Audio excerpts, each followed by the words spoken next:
Andreas Holmsen from KAIST. Talk about fractional Helly, topological convex. Okay, thank you. Yeah, so I'm going to talk about a very recent result. So actually I haven't uploaded this yet, but that's okay, I think. I hope nobody steals it. It's joint with Xavier, Goaoc, and Zuzana, Patáková, who both have been working with, well, we have been interested in these Helly things for many, many years, right? I guess most of you know about Helly's theorem. I remember Casey's talk even used Helly's theorem, as far as I remember, right? But probably fractional Helly is less known. So I will discuss about this. And the motive, it comes from this kind of convex geometry, but what we work with these days, this area has departed far away from that, right? But anyway, since probably you don't know the fractional Helly theorem, I'll tell you what this is.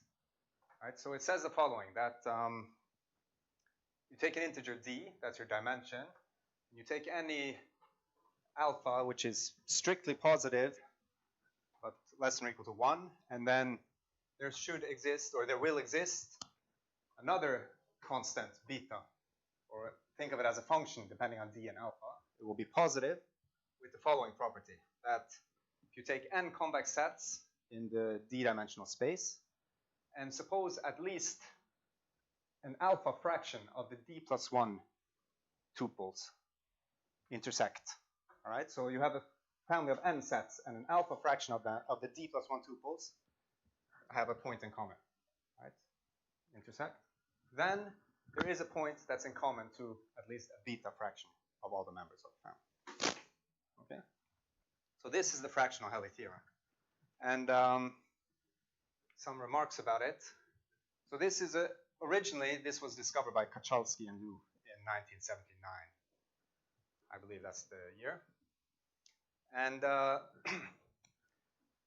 Helly's theorem is not really contained in this statement, but Helly's theorem is the statement that when you put alpha equals 1, then beta equals 1, right? Because Helly's theorem says that if every d plus 1 tuple intersects, then the whole family intersects, right? So if 100% of your d plus 1 tuples are intersecting, then there's a point intersecting 100% of the members in your family.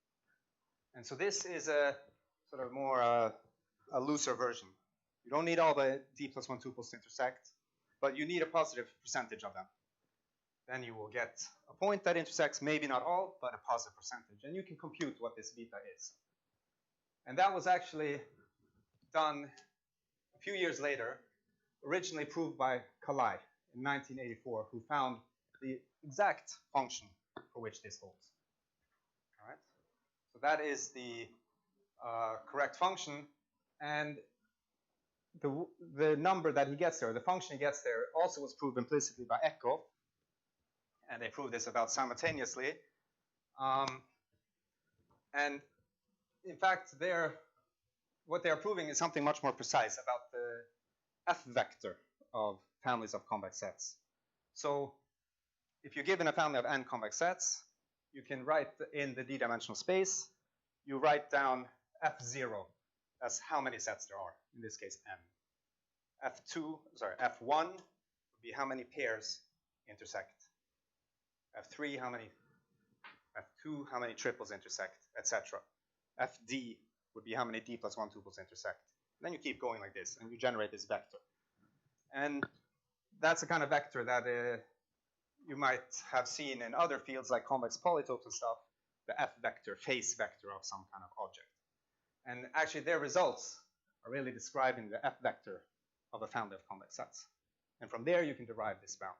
And they have exact numbers called upper bound for this f vector. Right? So I would say that in the beginning this theorem was a curiosity, not used for very much. Then when Kalai and Ekhoff discovered this, it sort of immediately one realized that this theorem is very deeply connected to algebraic combinatorics and these kind of things. Because when you're looking at these F vectors, that's what people in algebraic combinatorics look at.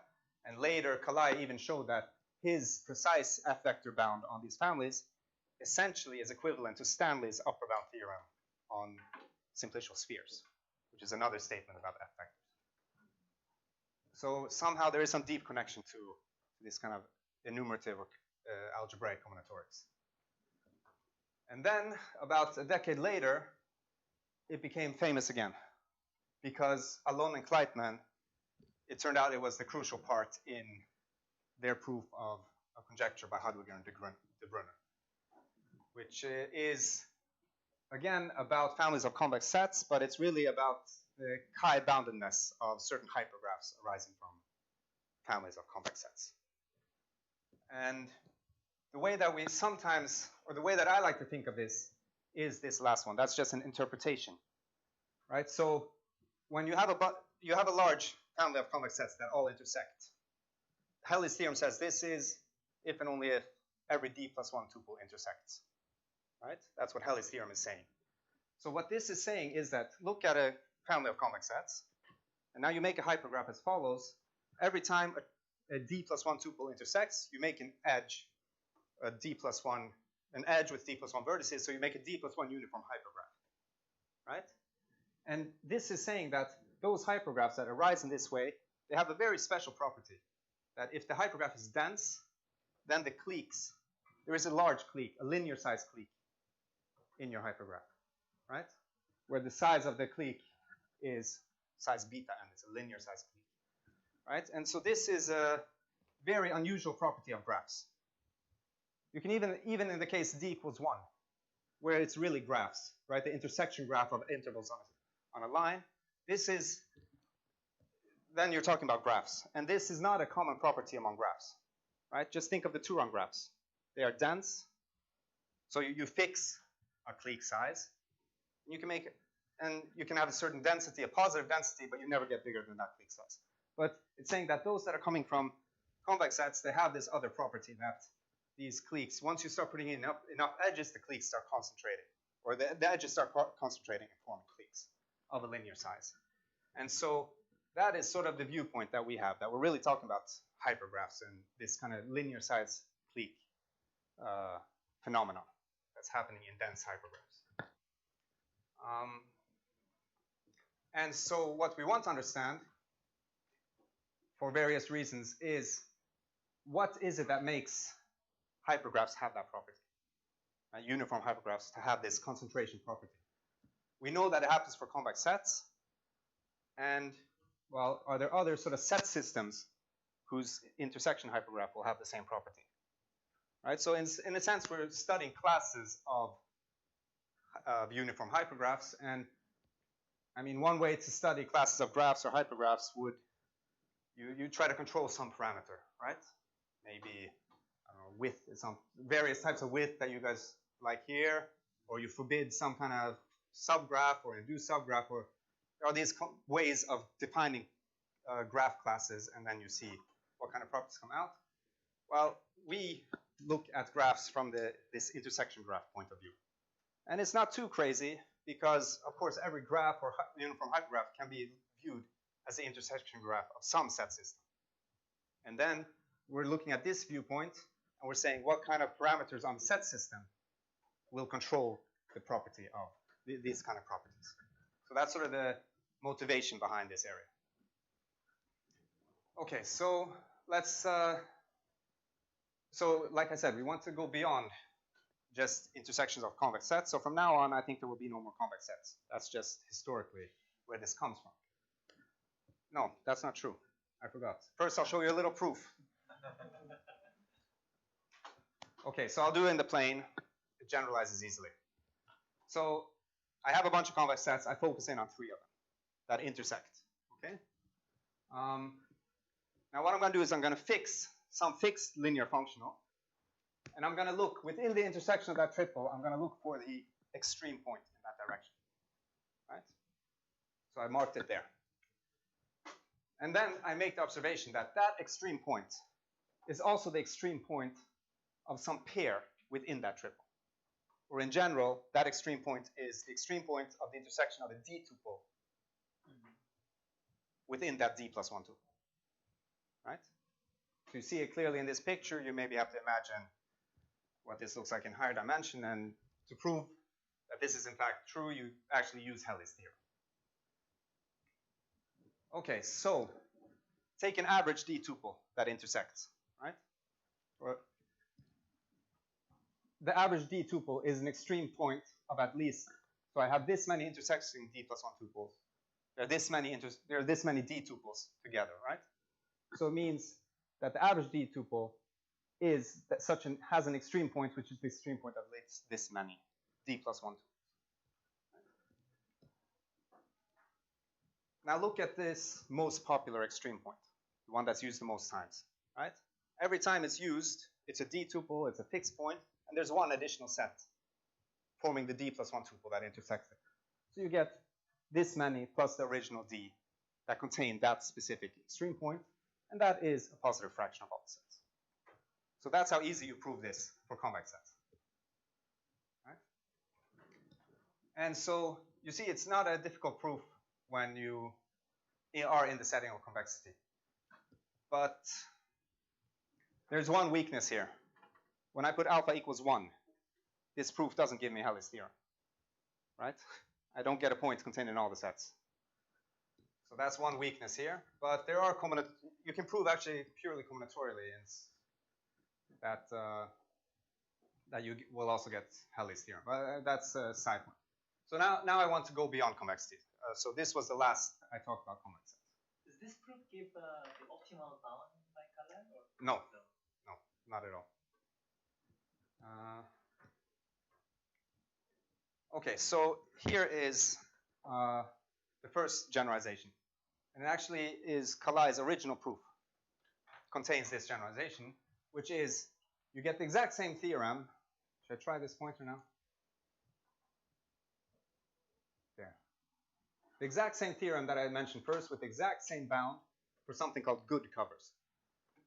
Okay, now a good cover in RD, I've drawn one here. It's a family of open subsets of RD such that every non-empty intersection is topologically trivial. Okay, which means either contractible, or if you like working with homology, it means acyclic. Okay, so look at these sets. Each of these topologically is the same as a disk. You can look at the intersection of any of them. If it's not empty, it's also topologically a disk. And that's the criterion that makes a good cover, right? And Kalai's proof has also nothing to do with convexity. And it says that that fractional Helly property holds for such set systems. Okay, so what's really going on is that somehow the way that the sets intersect when they intersect should not be complicated. And it includes convex sets because convex sets are topologically trivial, and the intersection of convex sets are convex. Right? This is not a good cover. These two sets, you see they intersect, their intersection is disjoint. Sorry, two components. Right? So that would not fit into the setting of Kalai's theorem. So that is one of the most important generalizations of this fractional Helly theorem. Here's another one. And this has nothing to do with convexity. Matuszek showed that if you take an arbitrary set system, if you bound what's called the VC dimension, then you also get a fractional Helly theorem. And when I say you get a fractional Helly theorem, it means that you need to look at the hypergraph of M tuples, intersecting M tuples. Now, I'm not saying what the M is, but it's of course related to whatever bound you have on the VC dimension. Right? In fact, that's a very easy result. You just need to interpret the VC dimension in the right way. So it's not difficult at all. Much easier than Kalai's theorem, for example. And another difficult theorem is this one. Barani Matuszek, they show that you get a fractional Helly theorem also for convex lattice sets. And here's just an informal statement that if an alpha fraction of the D plus 1 tuples of your family of convex lattice sets in RD have non-empty intersection, then there's a lattice point contained in a beta fraction of the members of F. What is a convex lattice set? Well, I drew a two-dimensional one here. You look at the integer lattice, you intersect it with a regular convex set, and those lattice points that is your lattice, convex lattice set. Right? And this is a remarkable theorem because there is a Helly theorem for convex lattice sets, and it is not equal to d plus 1. The Helly number is huge. It's exponential. It's 2 to the d. So if you want to have Helly's theorem for convex lattice sets in d dimensions, you need to say every 2d tuple, 2 to the d tuple intersect, then there's a point that intersects all of them. But what Barney and Matuszek discovered is that there's something different happening for this fractional property. You only need to check d plus 1 tuples. Right? And that's a kind of important discovery, that somehow the global property of Rd determines this fractional Helly number, but it's something else that's determining what we call the Helly number. And maybe 2d, or should it be 2d plus 1? I can't remember. No. Okay, so that's kind of some of the known generalizations. There are many others. How large is this beta fraction in terms of alpha? I think it's tiny. It's much smaller than the function I showed you. And truth is, if I go through the proof, there's a bunch of hidden constants that they never even bother to compute. That will be coming up later also. Yeah. But can you increase the data by increasing that number d plus 1? Yes, probably. Yeah. In fact, I suspect that if you increase d plus 1 up to 2d, you might get the original function or Calais function or something near that. Yeah. This proof, if you want to just do the 2 to the d, you do the same kind of sweeping argument with the linear function. Yeah. But so the real discovery that they made was that this fractional Helly property for the convex lattice sets doesn't depend on the Helly number. It's this somehow global property of Rd that's important. And the interesting thing is their proof hardly uses any geometry. It's purely combinatorial. Right? There are a few sort of basic observations you need to make, and that's it. The key property that they use is that if you take a convex lattice set and a point not in that convex lattice set, you can separate that point from the convex lattice set by a hyperplane. That's the key property they use. And that's sort of the only geometric observation. And once you have that, the rest is combinatorics. Okay, so that was some of the previous results. Now let me introduce the new notion, which is not invented by us, or it was invented by my two co-authors, not by me. But it's the following. So we go beyond good covers. So let F be a family of open subsets in Rd. Okay? And now I'm going to measure something, the complexity of them, and call it the K-level topological complexity.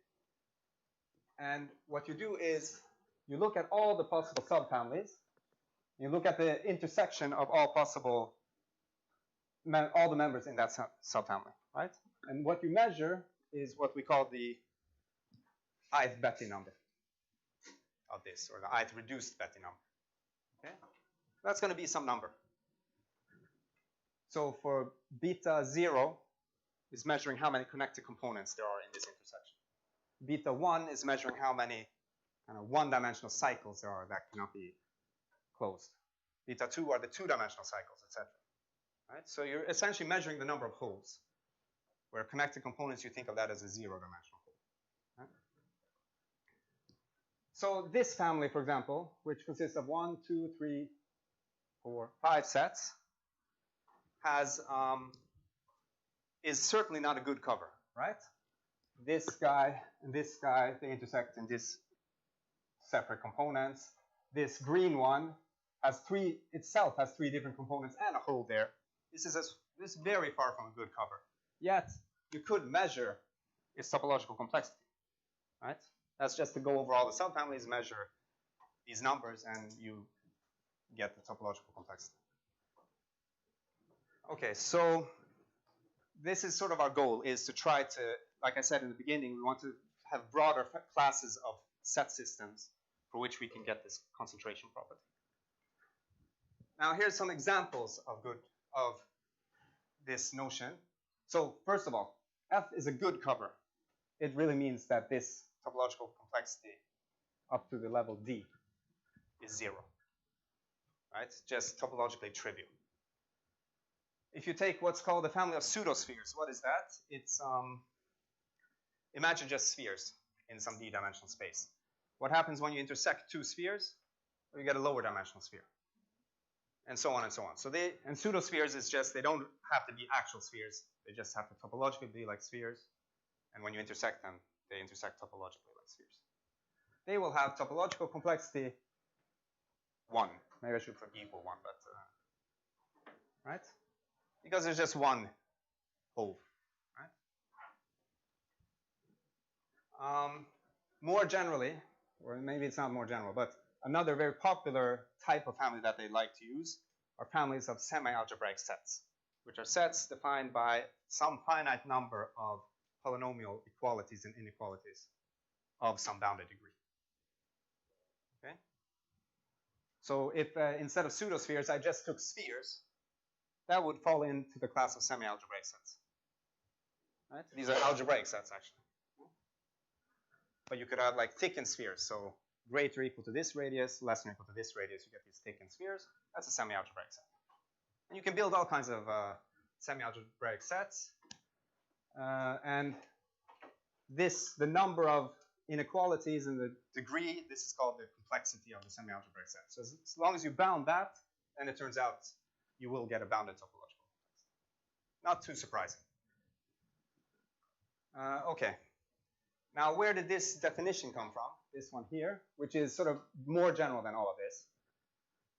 It is because Xavier, Goaoc, and Patáková, Tanzer, and Wagner, a few years ago, they proved a Helly theorem for these kind of families. So they proved that if you have a family of subsets in Rd, and the topological complexity bounded up to the middle level is at most C by some absolute constant, then you get a Helly theorem, meaning there is some number m. If every m of them intersect, then they all intersect. Right? However, the proof method, and probably is also somehow part of the truth, is that that Helly number that you get is going to be extremely large. You let the complexity grow, this Helly number is going to explode. At least that's what the proof gives, but probably you cannot avoid some kind of explosion. Okay, so since their theorem, which actually I think appeared on Archive 3 years before this, of course people were wondering, how can you get fractional Helly for this? Right? It's the most natural thing, and especially from the viewpoint of our community, this fractional Helly is somehow a much more important property than the Helly theorem. Yeah. So considering the division T over 2, is there something related to the prolonged theorem? No. No. So, yeah, but it's a good question. Where is this D over 2 coming from? TCD. Yeah, I know. I understood. So, one very simple instance of their theorem is, so even if you put C equals 0, this isn't quite the good covers, right? Because I'm only bounding up to D over 2, right? So if I, for example, take dimension 2, and I put C equals 0, what are the families I'm looking at? I'm looking at families of connected sets whose intersections are connected. They can have holes, like this circle here. You don't care, right? And there will be a Helly number for those, for such families. As long as the sets are connected and their intersections are connected, you get a Helly theorem. And in that case, the Helly number is 4. It's not hard to show. And I won't say how to prove that, but it might come up implicitly on what we do later. Okay. So what we set out to do was to prove the fractional Helly theorem for these. Right? That is our goal. And here is our new result. So for every D greater or equal to 1, now you need a C, which measures the complexity. And for every alpha fraction, you get a beta fraction with the following property. If you have a family of subsets with bounded mid-level complexity, so again, we're only going up to D hat, then at least alpha fraction of the set D plus 1 tuples intersect, then there's a point contained in a beta fraction of the set. So exactly the same. It means that convexity well, convexity could be dropped because you could go to the good cover condition. But what we show is that you don't even need the good cover. As long as you bound this topological complexity, the same thing will hold. Of course, the beta depends on C. And we'll have some, the dependency on C is going to be very drastic. Okay, so this is basically what I want to explain. So this was just introduction leading up to this result. Okay, so let me give you a little overview of how we prove this. So start here, fix the complexity, right? So we're looking at these families, this class of sets that have this bounded topological complexity. And we're trying to think about those. Now, a very recent result, actually, I learned about it last year, but it will appear this year in Sausage 2020. So the talk will be next week. And this is by Zuzana. So she showed that for this class of sets, they will have something called bounded Radon dimension. Okay, whatever that is. I'm not going to say what it is. Maybe if there might be time afterwards. What is Radon dimension? It's some combinatorial complexity measure. Okay, and it was more popular many years ago, like in the 70s, because it comes from abstract convexity spaces, something called the Radon number and stuff like this. All right, but really, it's just for any set system you can measure its complexity in view of this Radon dimension. It's just a way to measure somehow complexity. And so what her result says is that you bound this topological complexity, you get a bound on this combinatorial complexity. It's not trivial at all. Right? Actually, this is a very hard part to go from some complexity measure defined topologically the way we did, going over to a purely combinatorial complexity measure. But why is that good for us? Well, then you can use a result by myself and Dongyu Lee from last year, which we prove that take any set system, if the Radon dimension is bounded, then you get some kind of fractional Helly property. Right? And so this was conjectured actually by Kailai, and it sort of draws a link between this specific measure, complexity measure, and that property. And the Radon dimension is very interesting, and it's very close. It resembles the VC dimension in a lot of ways. Right? So VC dimension is something you can use. They use it in machine learning or something like this, but you can somehow make approximations of some complicated system as long as the dimension is low. You can make kind of good approximations. And there's some very similar thing going on with the Radon dimension. And they have a lot of properties in common, but they're not related in that you can bound one by the other. Okay? But anyway, what we showed was that as long as the Radon dimension is bounded, then you get this fractional Helly property. Now this just means the following statement. You have a positive fraction of the m tuples, have non-empty intersection, then there's a point contained in a positive fraction of the sets. That's all this means. All right? Now this may look very close to the theorem we want to prove. That's why I drew it here very close to there. But the truth is it's actually very far, because this number m is enormous. I don't think we actually have explicitly computed what it is. In this step, the bound on the Radon dimension, I believe, is going to be some huge tower function. And then in this step, that tower function is going to increase even a little more. Okay, so all this here, work that was done the last couple of years, shows us that there is some m that we can aim for. Right? Some fractional Helly property with the fractional Helly number m instead of d plus 1. What we want to prove is that you get d plus 1. Okay, so essentially after Zuzana completed this, we got here. And so then comes the new idea. So go back to, so now we're back to where we start. We have here, but all we have is that the positive fraction of the d plus 1 tuples intersect. Right? We want to get here. And so this is where we design this scheme that we show if the positive fraction of the d plus 1 tuples intersect, then some smaller but still positive fraction of the d plus 2 tuples are going to intersect. And then if we have this, then some positive fraction of the d plus 4 tuples are going to intersect. It's going to be even smaller. And then we keep going.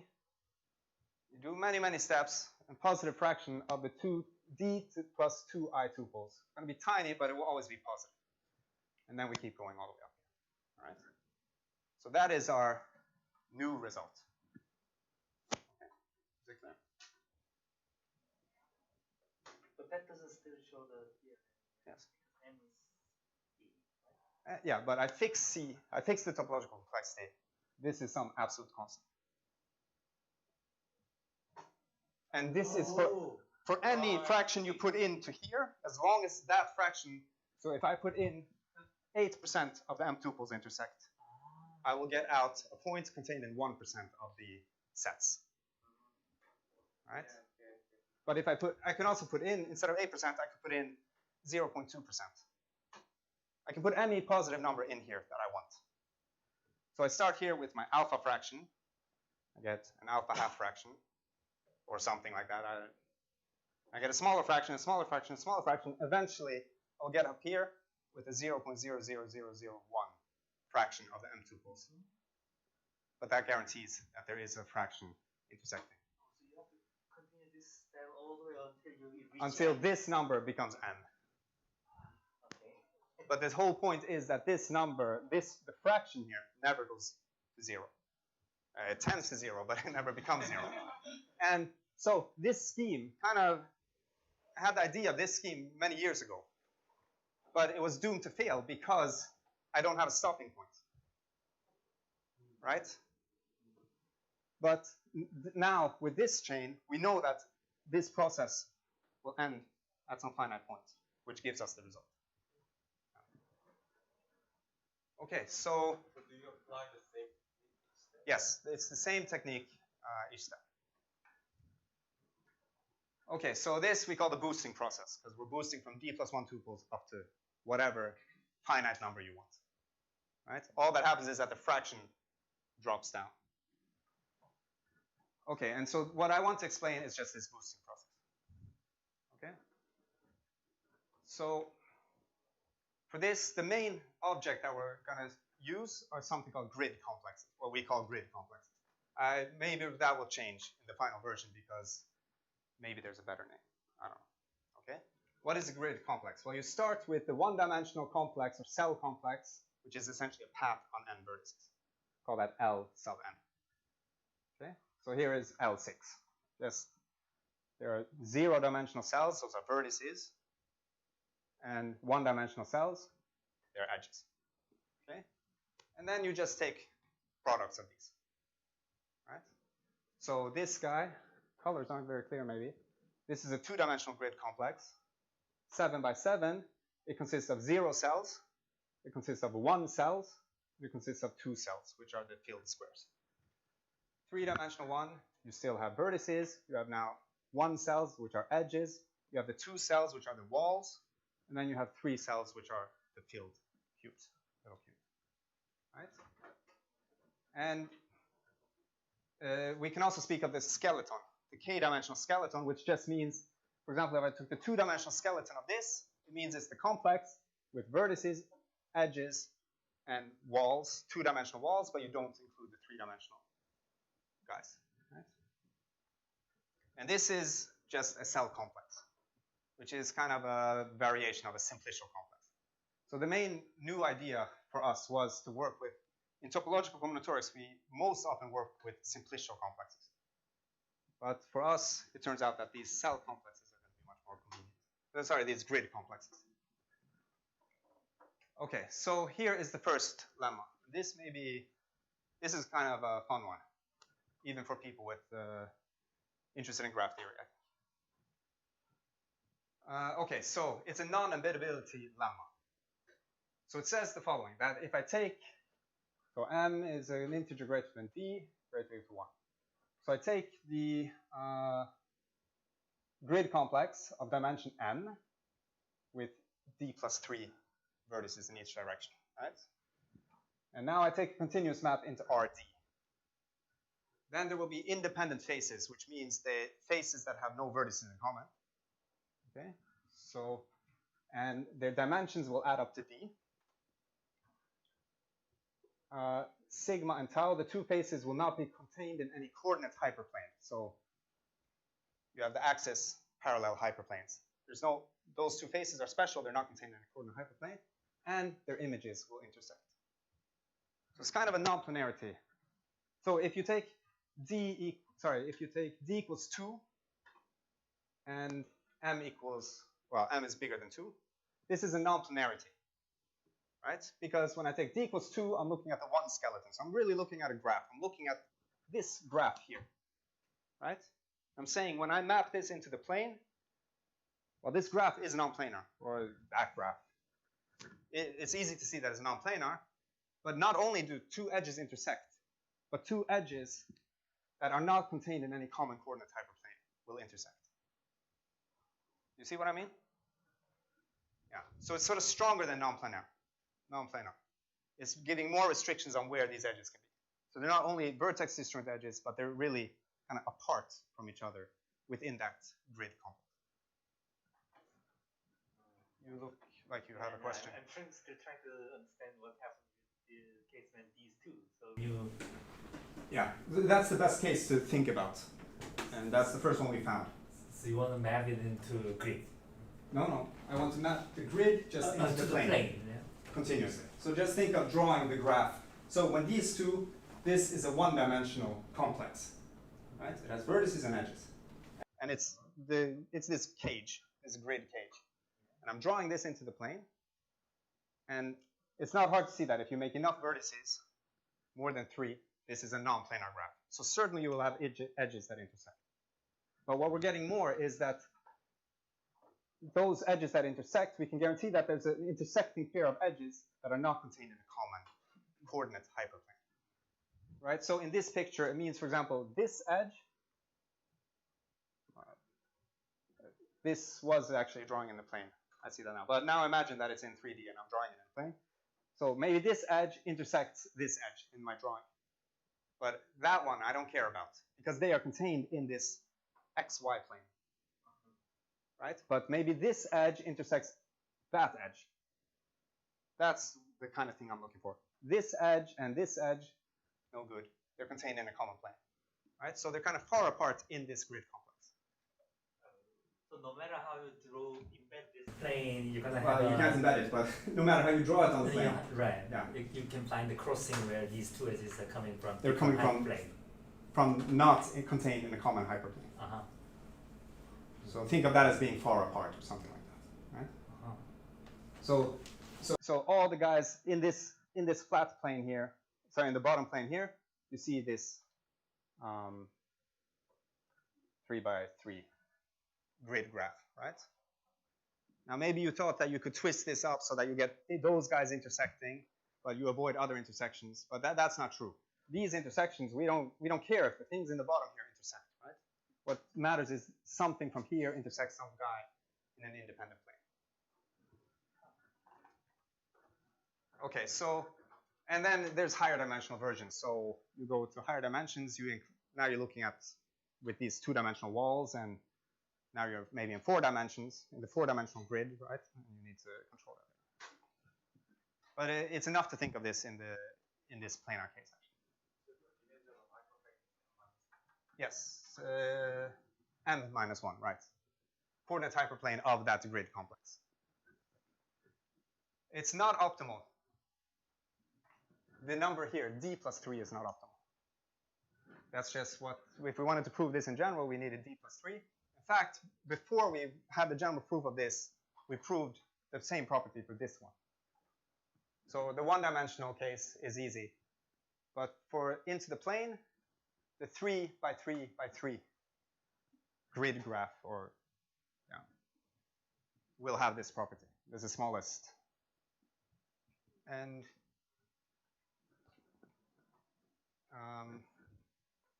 the proof was computing something called the Van Kampen obstruction, which is some cohomology class. And we did it on a computer. And we tried to generalize that proof, and we got nowhere. So then we had to find a new way to prove this. And that's the following idea. So let's do the 5 by 5. Yes? How can you define the chain complex for RD? Oh, singular chains. Singular chains. Yeah. So is it the infinite? Do you consider it as an infinite set or the finite set? Which one? RD. For C sharp RD. Yes. Yes. Is this an infinite set or the finite set? It's finite. Fine. No, it's infinite. But it's finite linear combinations. Okay. Right?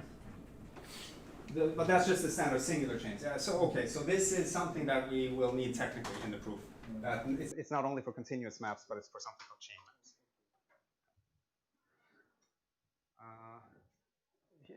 In both cases, here you could use homology on the cell complex. Here you would use singular homology. That's a good point, important. But for the intuition, it's not really. Okay, so how do we prove this? Well, like I said, I needed a computer to prove that this doesn't go into the plane without those special intersections. But if we put d equals 2, it's 5. And that number should mean something. And here's the proof for the case d equals 2. And the whole point is we can embed K5 as a what we call a homological minor. Now what Wagner defined as a homological minor into this 5 by 5 by 5 grid. And that's a specific, so what has happened here? Well, each vertex is, you look at this main diagonal going through that cube, right? So this is 1, 1, 1, 2, 2, 2, 3, 3, 3, etc. And from vertex 1 to 2, I'm going to draw that as an edge. And what I do is I first go in the x3 direction, then I go in the x2 direction, and then I go in the x1 direction. If I want to go from 1 to 3, I go first in the x direction. So it's sort of a greedy way. You first use up your last coordinate, then you go to the next coordinate, and then you make all coordinates equal. Right? And in this way, I can embed this graph in a way called homological minor, so that I get an embedding of that into the grid complex, so that if I look at this, any two disjoint edges in K5, if you look at the corresponding paths here, no edges on those paths are in the same coordinate hyperplane. Right? That's the whole point here. So if I, for example, look at here from 1 to 3, then I look from 2 to 4, there will be no edges on the 1 to 3 path contained in the same hyperplane as one from on the 2 to 4 path. And then now I just draw this into the plane, right? Essentially I have a drawing of K5. So two edges are going to intersect, and then I just trace it back into here and find which parts of those subpaths are intersecting. Right? And the nice thing about this is that once we realize that you can embed it like this, which is called a homological minor, is then we can go into higher dimension. So we can embed this simplicial complex, which is the D skeleton of the 2D plus 2-dimensional complex, into that guy here as a homological minor, and disjoint faces on one of these. So each face here is going to be mapped to a bunch of these D-dimensional cubes inside here, D half-dimensional cubes, or so that you have this hyperplane property. Now it's pretty easy to see when you take such a path, what does it map to? What about in higher dimensions? Well, then we use something called stair-convexity, defined by Buch, Matuszek, and Nivasch. And it's somehow a way of, they defined it in terms of some limit process, which makes it look a little bit like what they call tropical geometry. So this triangle gets mapped to this, which is called a staircase, two-dimensional staircase triangle in 2 dimensions. Okay, so remember, this path should go, so here's 1, 2, 3. This goes 1, 2. Here's 1, 3. You go up, and then this 1, 2, 3. Right? So those are where you map the edges. So the vertices, these 3 vertices are these diagonal ones. The edge are these kind of L paths like this. And then you fill in, that triangle becomes that single cell there. Now, if you want to go in higher dimension, so this is an attempt of a 3-dimensional picture, it looks a little different. So that 1, 2, 3 are the vertices, and here are the edges. And then you need to fill in these cells. Right? This is why we need to work with these chain maps, because this, as a chain, gets mapped to this chain. Right? There's a 4-dimensional picture. Of course, I cannot draw this in 4 dimensions, but you can still visualize what that triangle looks like. This is a unit square spanned by the x3 and x4 directions, right? And here's x2, x4, x1, x4, etc. And so you piece those together. And so you can do this in every dimension, and you have the property that from disjoint vertices, they don't, disjoint simplices, they will be not in this coordinate hyperplane. And then you just use the von Kampen-Flores theorem, which says that this guy does not map into RD. Right? Which is, von Kampen-Flores theorem is just a generalization of that K5 is not. Okay, so we're getting short on time. So anyway, that's the non-embeddability lemma. There's another lemma called the subgrid lemma. So here is a small grid, here's a big grid. Now what I want to see this grid inside there. There are many ways you can do this. For example, here is what we call an L32 subgrid of L92. So basically you just, in this direction, you take some increasing function of coordinates like this, and increasing function in that way. And so this square gets mapped to sort of the sum of these squares, this square, sum of these guys, the vertex to the vertex, etc. This edge is this edge. Okay. You can imagine this in any dimension. Okay. Now, suppose you have on each, you fix some dimensions. So here I fix the 1-dimensional skeleton. And on each edge here, I put some value from some group. In this picture, I put values from Z3. Okay? And the way that you write this formally is that you have a homomorphism from the group of 1 chains of that big guy into whatever your group is. In our case, Z3. Now, why do you need this group structure?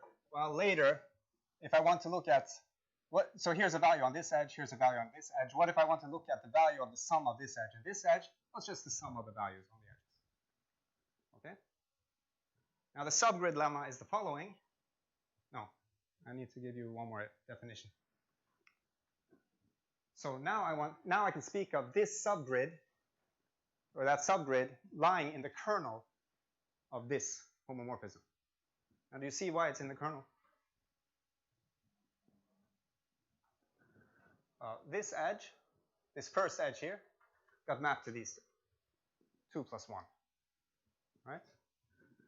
Second edge, 2 plus 2 plus 2. So if you look at all the edges, they're going to be 0 mod 3. Right? So we say that that subgrid was in the kernel of the homomorphism.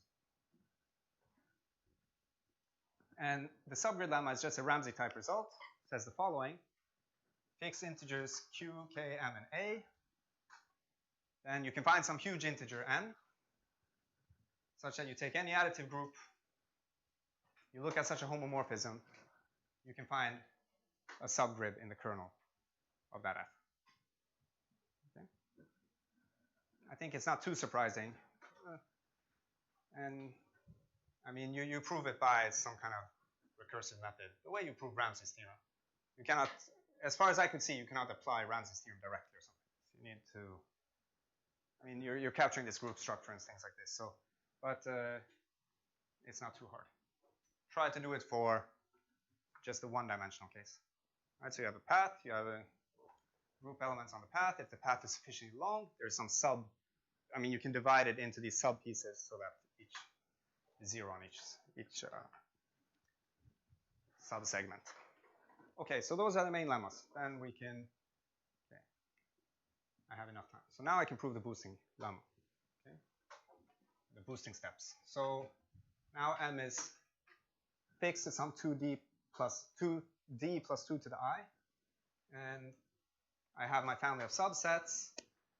There are n of them. Topological complexity d over e. That must be wrong. Should be d over 2 maybe. There, in the complexity. That's a typo. Yeah, that's right. I should say that I did that on purpose.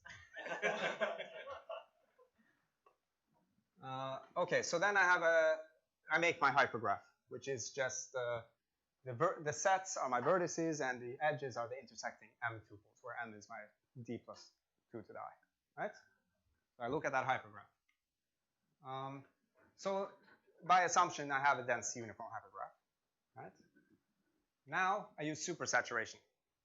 It means that there is some number n, so that within that hypergraph H, a positive fraction of all possible of these complete multipartite sub-hypergraphs are there.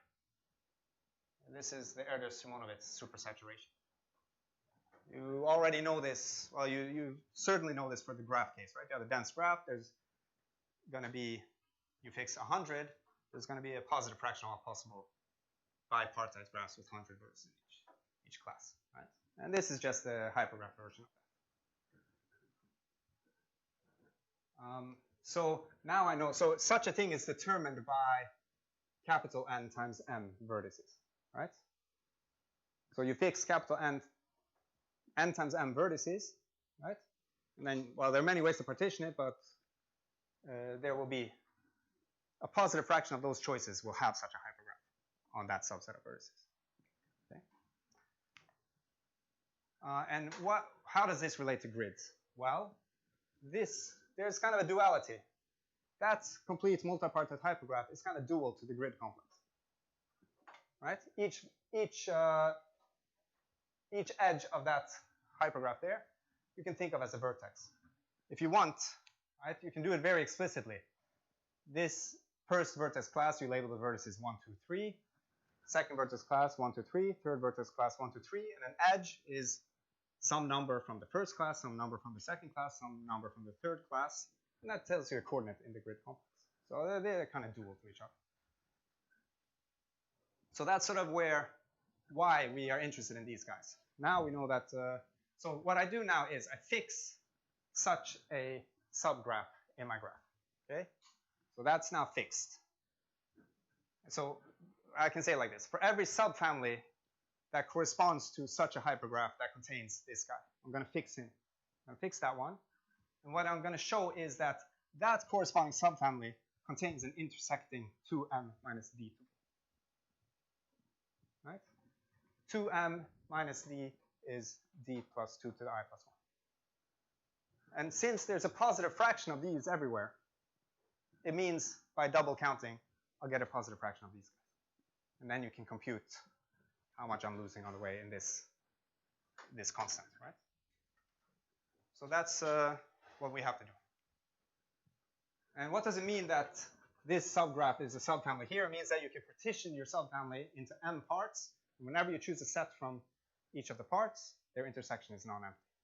That is just the translation of what it means that this subgraph, that complete multipartite subgraph, is in the subfamily. Okay, so then we need to, well, let me go. So this is what I need to prove, basically. So now I forget the whole big family. I look at such a specific subfamily, which has now a fixed partition like this. And so I start by looking at the 0 cells. And I choose a point inside each intersection. Okay, so each cell of that grid corresponds to a choice of sets from each of this partition family, right? So each of these, that tells me which grid point I'm looking at inside the cube or inside the grid. And then they intersect by the assumption, so I choose such a point inside that intersection. Now look at this axis parallel line inside your cube. Okay, so this is inside your cube. Now, this line, for example, it has fixed first coordinate, third coordinate, fourth coordinate, and the second coordinate is varying, right? That's a fixed line inside that cube. Well, what do we notice? Well, this grid point is inside the intersection of A from the first family, B from the third family, and C from the fourth family. and same here. So all of these grid points are in the same triple intersection. So I look at the intersection of that specific triple corresponding to that combinatorial line, and maybe these are the intersections disconnected, right? And that is some homology class. That is some homology class. There's another homology class. Okay, that's just measuring the various connected components. But there's only going to be a finite number of connected components because my complexity is bounded, right? So I can use that now to say, well, which component did this guy go into? Which component did this guy go into? Maybe this pair went across here, that homology class alpha. And so that way I can make a homomorphism on the one complex. Sorry, on the one skeleton. And then you use the subgrid lemma saying that you can find these chunks where those are 0, which means they are in the same connected component. So then I found a subgrid that I could get into a single connected component. Then you continue. Now you've drawn that subgrid. And now I want to fill in the two-dimensional faces, right? The one-dimensional faces and the zero-dimensional cells, they've already been drawn in. They look like this. And maybe this cycle around here is going around the homology class alpha. This cycle also around alpha. Maybe you can even see how this has been folded over and put over those two holes, right? There's alpha, alpha, beta, beta. And I forgot to say maybe, we're working mod 2. Sorry, Z2 homology. So this adds up to 0. Which means, and you can see that here, that outer cycle is precisely this one. It doesn't go around any of the holes. So homologically, I can fill it in. Right? So I got this homomorphism now on the two. I use the subgrid lemma, which means I can find a smaller subcube or subgrid within there, and I can fill in all the two-dimensional faces. And then I keep doing this more and more and more. And then we repeat until we have what's called a constrained chain map from this guy into the singular chains of RD. Constrained means that really they belong to the correct intersections as their positions in the cube dictate. Okay? And so by the non-embeddability, there is a pair of faces that intersect. So yeah, pair of cells that intersect. They're independent, and so here, what I drew here, all I drew here was a star and a star. Those are the dimensions in which that cell lives in, right? It's fixed on these coordinates, so that's a two-dimensional cell. This is a three-dimensional cell, right? And what does it mean that they're not contained in a common coordinate hyperplane? Well, all of these fixed coordinates are all different. If A1 was equal B1, well, then you're in that coordinate hyperplane. Okay. So this cell is contained inside the sets A1, A2, A3 from family F1, F2, F3, etc. And these are contained inside those BIs. They're all different. But they intersect in the image by the non-embeddability lemma. So you got a point that's contained inside all of those sets, and it's the right number, right? It's 2m minus the number of dimensions that were there, which is d. And so that's it. Okay.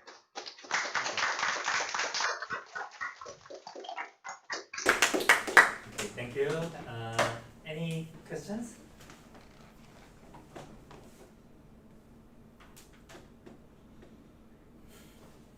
Is there some chance that the hypergraph regularity lemma can be used in the boosting process? I can take this off now, right? Or Yes. Just for curiosity, because when you say supersaturation, I mean you have this dense graph, dense hypergraphs, so the regularity lemma may give you some structure. Okay, maybe, but not through this approach. So this approach is really looking at that fixed.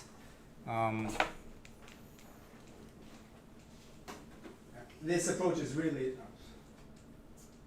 looking at each of these cell families. and saying that within each such subfamily you get an intersection of a large number of sets, right? And if regularity, I mean, you don't have full control over what's going across these classes. And I think really to make this work, you really need everything to be there. You need to be complete multipartite, at least for this approach. And I mean, maybe you could use regularity to, I don't know. I'm not sure. Yeah, first the step. I don't know. But really, so the whole thing was to look at this kind of family or this kind of family.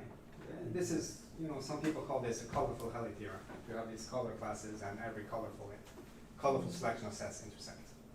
Right? And so we knew that as soon as you have that, then you get the result you want. So I don't know, maybe it could be used, but I think we need the complete ones to say this.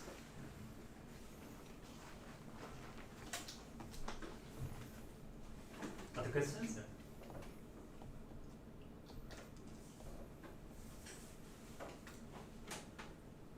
Okay. Okay, so if not, let's thank the speaker again.